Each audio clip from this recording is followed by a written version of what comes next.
안녕하세요. 반갑습니다.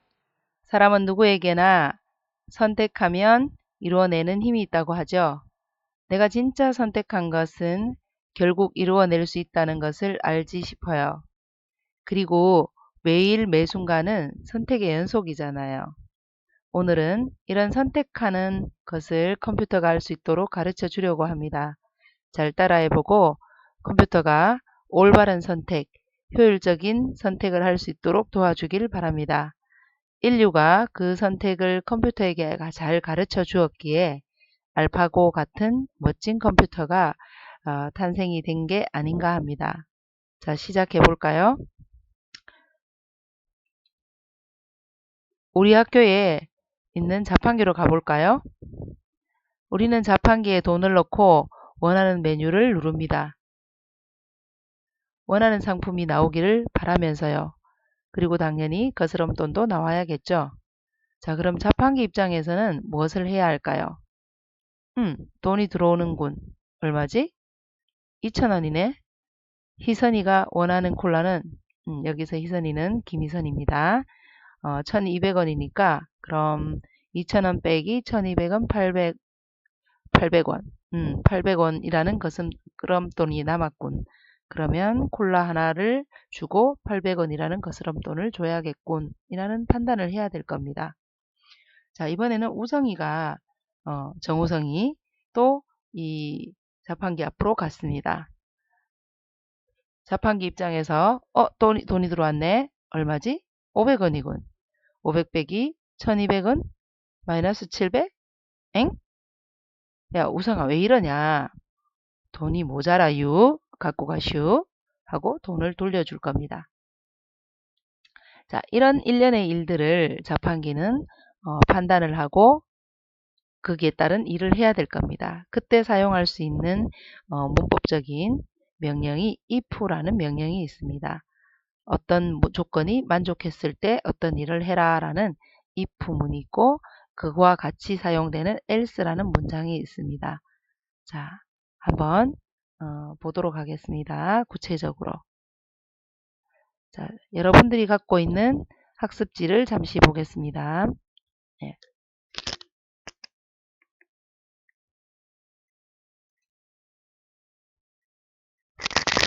자, 학습지를 보면요.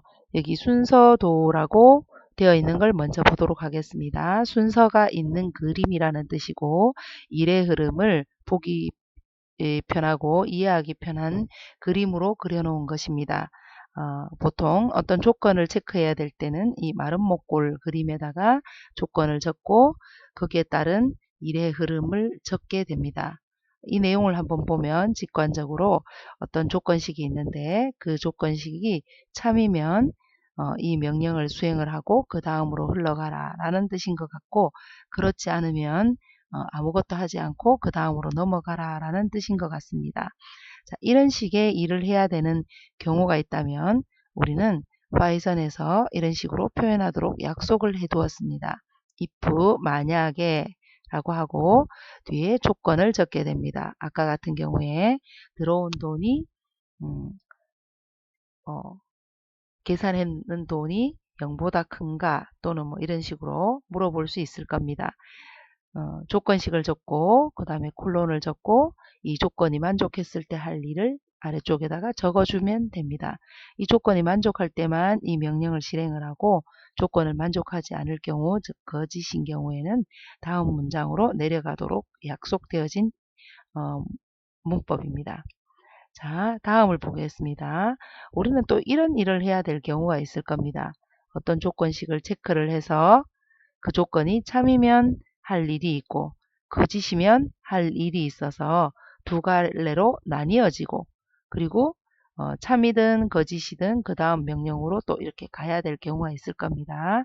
자, 이럴 때 사용하는 형태가 이 왼쪽에 있는 이와 같은 형태가 됩니다. 만약에 if 조건식을 적어줘서 이 조건이 만족하면 할 일을 다음 줄에 적고 그렇지 않으면 else 뒤에 콜론을 적고요. 만족하지 않았을 때 해야 될 일을 그 다음 줄에다가 적어주는 형태입니다.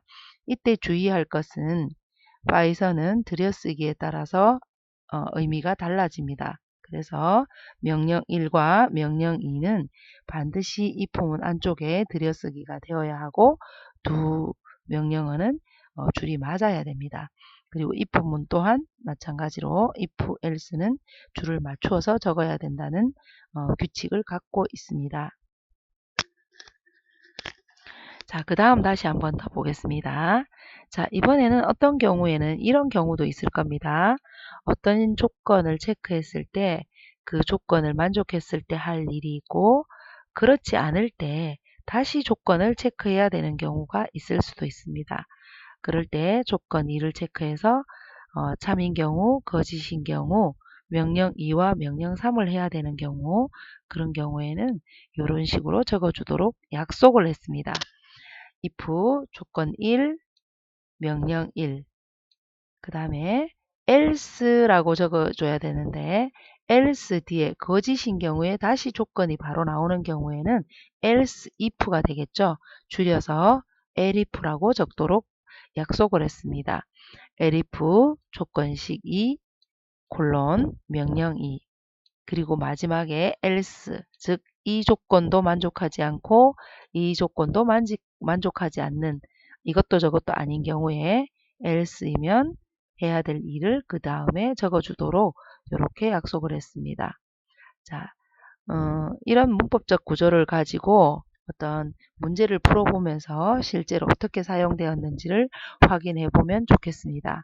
자, 다음에 있는 비교 연산자와 논리 연산자는 간단하게 본다면 크다, 크다, 작다, 크거나 같다, 작거나 같다, 같다, 같지 않다의 의미로 비교 연산자를 사용합니다.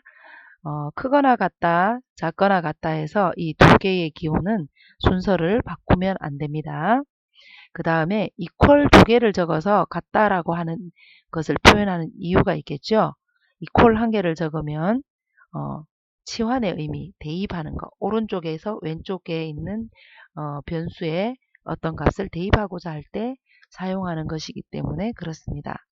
자, 오른쪽에 보면 논리 연산자로 and, or와 not 이렇게 세 개의 연산자가 있습니다. 어떤 조건을 만족하고 그리고 이 조건도 만족할 때 참이 되는 경우를 말하겠죠. 예를 들어 A가 B보다 크냐 그리고 B가 C보다 크냐 두 조건을 다 만족했을 때 어떤 일을 하고자 한다면 and 연산자를 사용하고 또 둘 중에 하나라도 만족하면 어떤 일을 하고 싶을 경우에 or와 그 다음에 거짓인 경우에 not을 사용할 수 있을 겁니다. 자, 여기까지 이제 문법적 구조를 살펴보았는데요. 예, 예제를 통해서 실제로 활용하는 부분을 살펴보도록 하겠습니다. 예, 이상입니다.